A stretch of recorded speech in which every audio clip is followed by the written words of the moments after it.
If you can, I invite you to stand up. Allow your body to move around. I'm feeling blessed today. We're getting all this greatness unleashed. We're getting all this tools and tips. So as we feel these lyrics, who's feeling blessed in here? Sister Stacy, this is your reggae song. This is when I wake up in the morning and I lay my head to rest. Every day move that energy. I am blessed. A little. Make money, money at us, fun bad mind. God knows me love woman.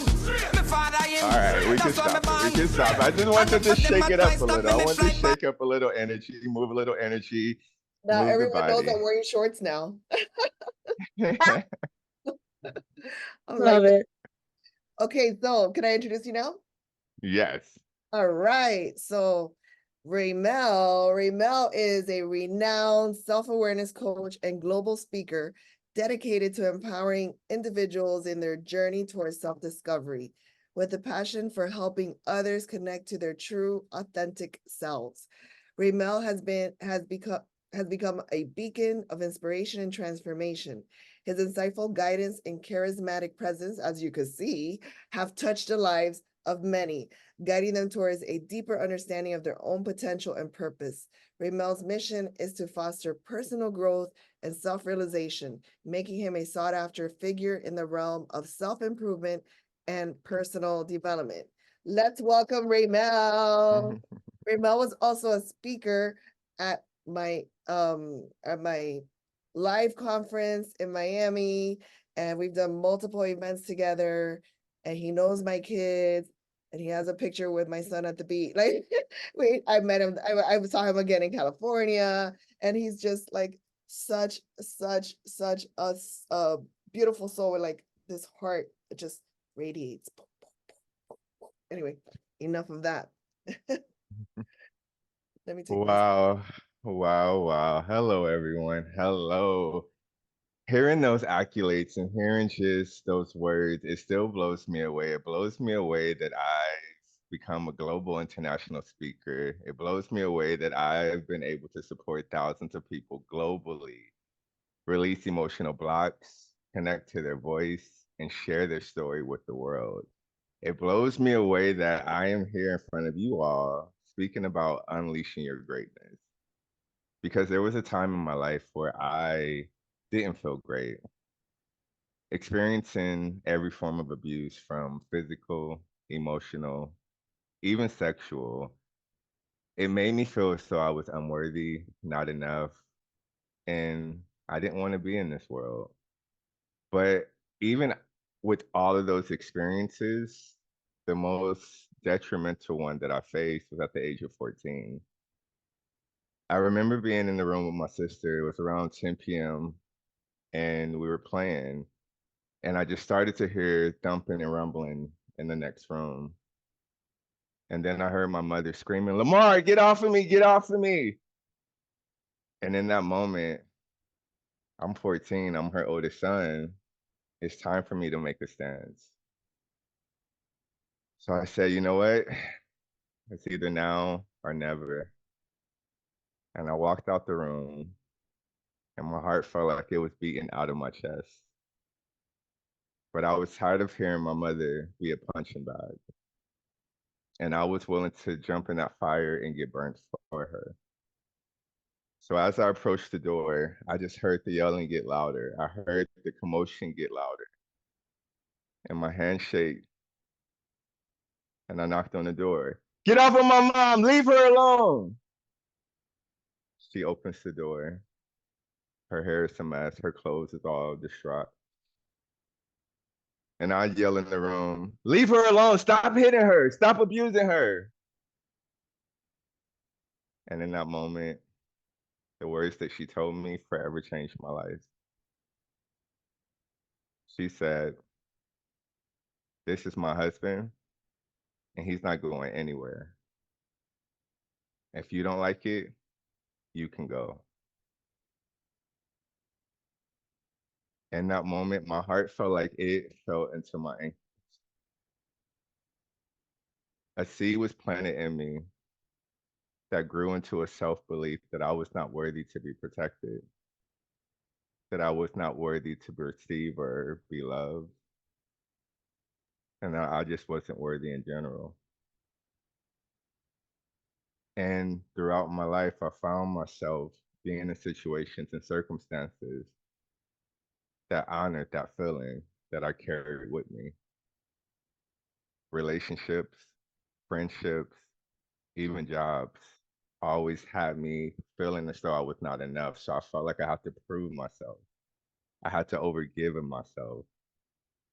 I had to dishonor myself at times just to feel as though I was being seen or even receiving some form of love. And as I carried what felt like this cloud of unworthiness throughout my life, it never felt as though I could even see a little piece of a sunshine. A part of me knew that there was something in me that wanted to come to life, but I didn't have the belief in myself to even try to make it happen. And in 2019 is when I was tired of being tired. I was tired of repeating the same cycles, getting the same results. I was tired of knowing that there was more for myself, but not having the strength or the courage to even explore it. So I made a decision that I was gonna take action and just open the door that I didn't even know what was behind. That allowed me to see, become aware that there were things that I needed to work on, that I couldn't keep running from them. I couldn't keep hiding from them, that I had to face them. And once I made that choice, my life started to change, which grew into a passion for me to want to support others to find their voice, to see a reflection in themselves of someone who is worthy of love, who is worthy of prosperity, who is worthy to be great. And that has been my life mission, is to be that empowerment, to be that reflection, to be that spiritual optometrist to help others see life through the lens of truth and release the lies that they've been hiding behind. So today, I just want to come and reflect to you who you are and what you are and what's always been with you. I want to talk about awareness. And before I even go into the talk of it, I want to just bring into the conversation that that is what we all are, is awareness. We are what's called millions of names, but the nature of it never changes. That's what we are in living form, but we're not taught that.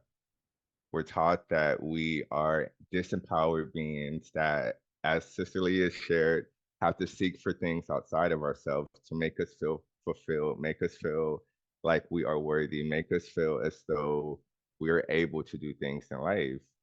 But once we become aware that awareness is who and what we are, that image, that name, that presence is what we truly are, then we can start to live a life that is of empowerment and of truth.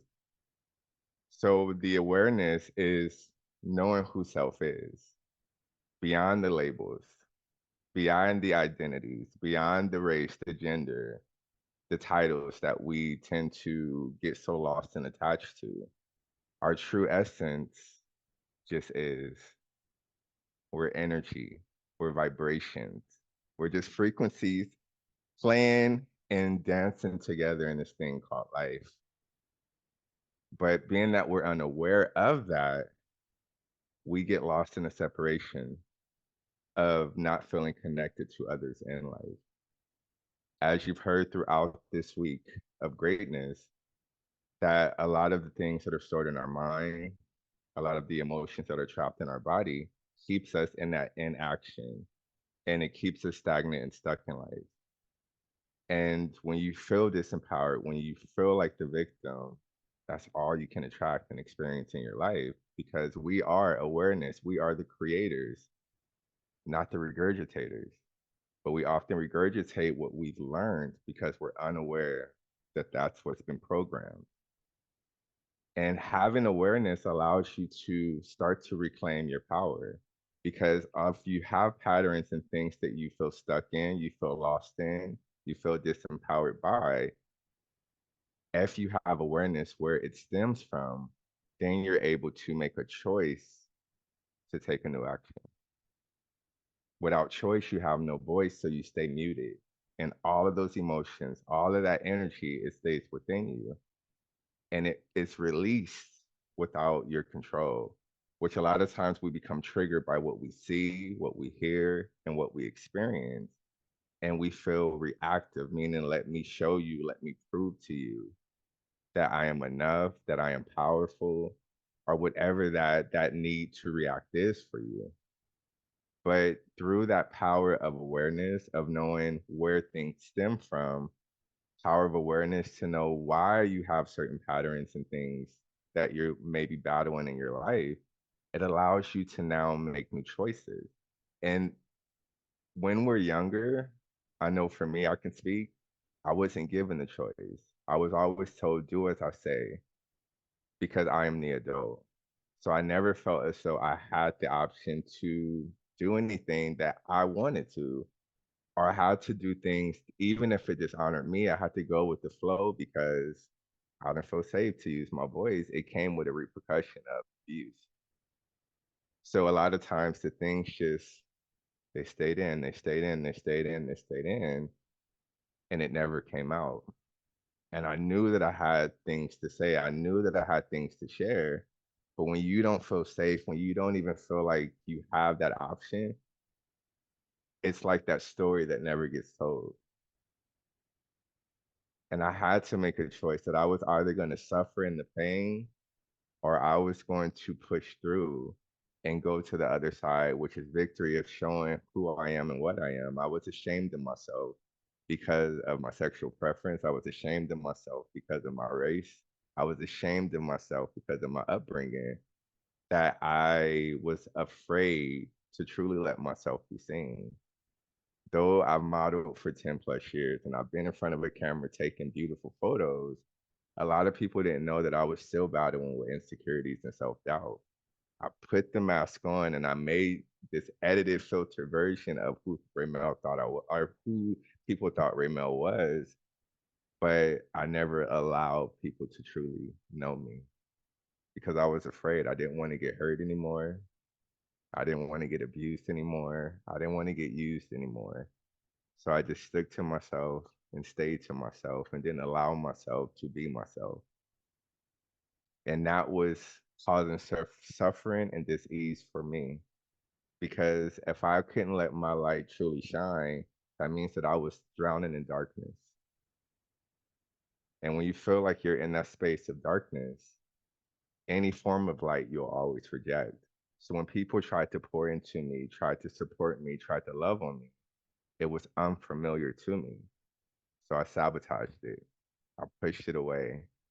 I made every excuse why it was too good to be true. But then as I made the choice to start this journey of, I like to say, self-development, which led to healing, which led to remembering, and now I'm in a place of awakening to the truth of who I am.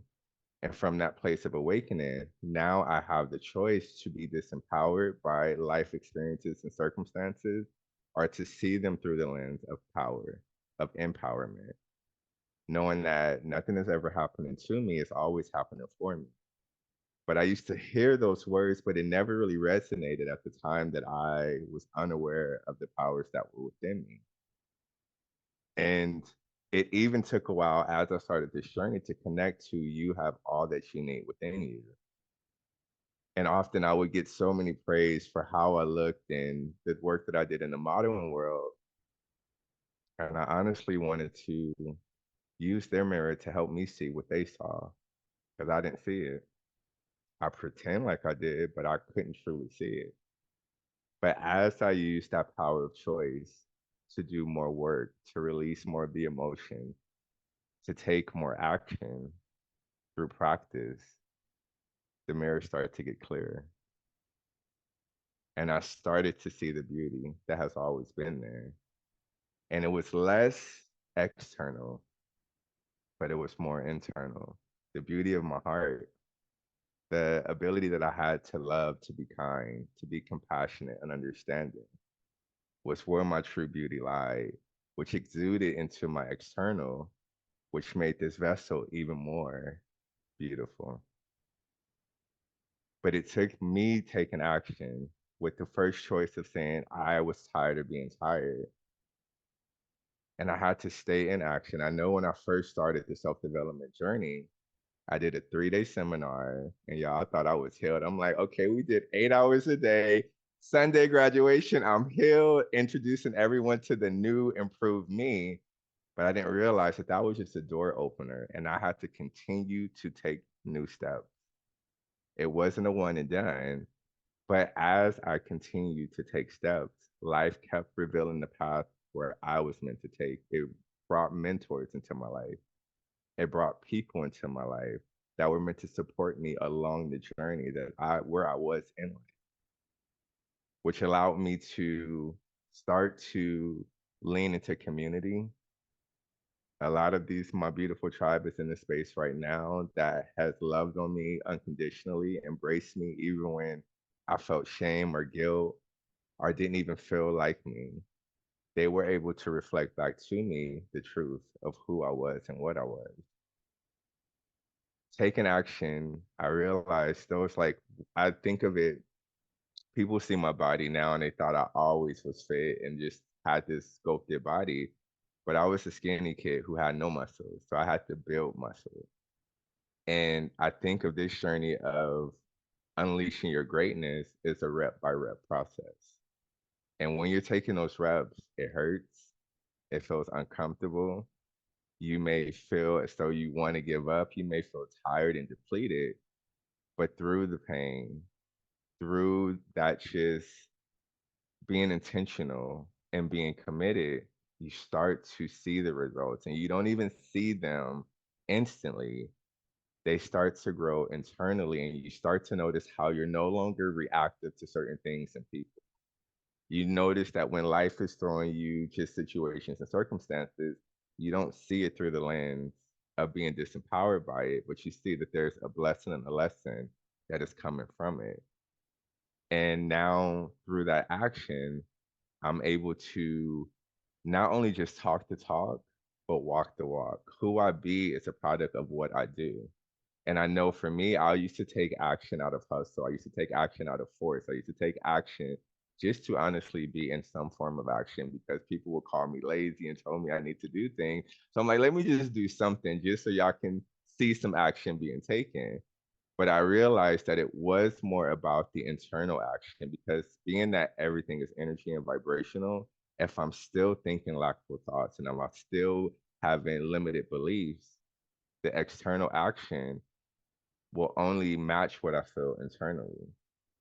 So I can force, I can hustle, I can do all the things, but I'll still be in that space of limitation. So the internal action that I had to take with doing the work of honoring my feelings. Growing up, especially as a male, I was always told don't cry. So whenever I would just have something that would hurt me or make me sad or frustrated or whatever that feeling was, I wasn't able to honor it. So I had so much built up within me. And when it came to doing the inner work, the hardest thing for me to do was to feel. I knew how to think, I knew how to worry, I knew how to be in the doubt, but I didn't know how to honor and feel. And that's where that rep, where it seemed like that weight was so heavy that I had to push through, even when I didn't feel like I had the strength in me. It allowed me to connect to a part of me that I never knew existed. Through releasing the feelings of doubt, releasing the feeling of abandonment, of unworthiness, I started to connect to that inner peace, that inner love, that inner knowing that I came in this world to do exactly what I'm doing. I need not seek, I need not search. I only need to be who I am, not what someone else wants me to be, not what someone else's perceptions of what you're supposed to be because of your gender or your race or whatever. It was me letting my light shine in its own unique way. We all have what we call gifts, but I like to say our gifts were our experiences that hurt us, that made us feel sad, that made us feel as though we were wanted to give up, but we made it through it. So now our gifts to give back is to those who are in that experience, who are feeling helpless or hopeless or lost. Our gifts to them is showing them the way, not the way to where they're meant to go, but a way to get out of where they are. And then that's where life will reveal to them what it's meant for them. I like to say that no one ever needs to be saved because we are all images of source. So it's really about everyone needs reflections to see what they can't see, even if it's hard to see. And once you're able to continuously reflect back to others who they are and what they are, even though they'll fight it, even though they may resist it, eventually that mirror starts to clear up the same way it did for me. So when you see spiritual optometrist as the name, that was gifted to me as I was just driving one day and I was listening to a Zig Ziglar audio, and he said something, spiritual optometrist helping others see life through the lens of truth. And I'm like, wait, Raymell, that's what you do. Anyone that I encounter, anyone that I'm in exchange with, I always reflect back to them what they are not able to see. I don't try it, it's just a part of my being. And when I think of unleashing your greatness, it's so much more than being successful. It's so much more than having the money. It's so much more than having the perfect family. Unleashing your greatness is really connecting to your true, authentic self, which is already great. We were already born great, but we were taught that we weren't. So the unleashing is just the unlearning, the unremembering what you thought you knew yourself to be, and willing to allow parts of you to truly die so new parts of you can come to life. And through that emergence of the old version that transforms into the new version is how you're able to know that this thing called life is not about you. We're just vessels that are here to let life to express through. And being that vessel, wisdom flows through you. Knowledge, you have so much abundance, you have so much joy and peace, and so many things that we tend to want others to give us, we already have it within ourselves. So I just wanted to remind you that you are source, called millions of names, but the nature never changes. And that's why you are powerful. You can create anything. If it's stored in the mind and you believe it in your heart, you can see it with your eyes. So I just invite each and every one of you to continue to put those reps in, even when it hurts, even when you see no results, even when you're questioning, is this even working? Continue to put those reps in. And day by day, rep by rep, you start to build internal strength and knowing that life has no power over you because you are life. You hold the power. And I land that plane there. So I love it. I love it. All the words of wisdom from our spiritual optometrist. Yeah, it's the new identity. It'll change next week, but this week, that's what. I've known you for so long, and today I heard new things. Today I heard new things. I was like, oh wow, I didn't know all of that, and I just see you differently. I just saw a whole different side of you. I see, you know what I see? The evolution in you. It is like Yes. the rep thing. Like I see it. I see it. I really see it. I honor you for like just who you are and everything you've done. It's you know, I think it's a statistic. It's a statistic. It could have gone in a whole other direction. And that's the whole point of unleashing your greatness is I had talked about my brother, or I don't know if it was the day yesterday or the day before, and a big part of this is a friend of mine told me that a reason why they believe I do this is because I couldn't save him, and so I'm busy trying to save so many and show also stories of people that have overcome horrible things, whether it's emotional, physical, sexual, whatever it is, and that there is hope. There is hope despite anything that you've been through, anything that has happened to you. And each and every single story that we've talked about here and have shown is an example of that part of the statistic. So thank you so much for being so vulnerable, as always, and sharing your story. Your story My never gets pleasure. old. Never gets old, and in the different layers and the facets of it. And even with the new title, it's still you, and you're still expressing yourself in the manner that I know you to be. You're still talking about energy. You're still talking about us going within. It's the same evolved version of yourself, and that's the word that you said, Sarai, the seeing him evolve. I love it so much. You know I love you though, Raymell, right? So I'm I biased, love you 100. too. We're all biased. We're biased because we're like team greatness.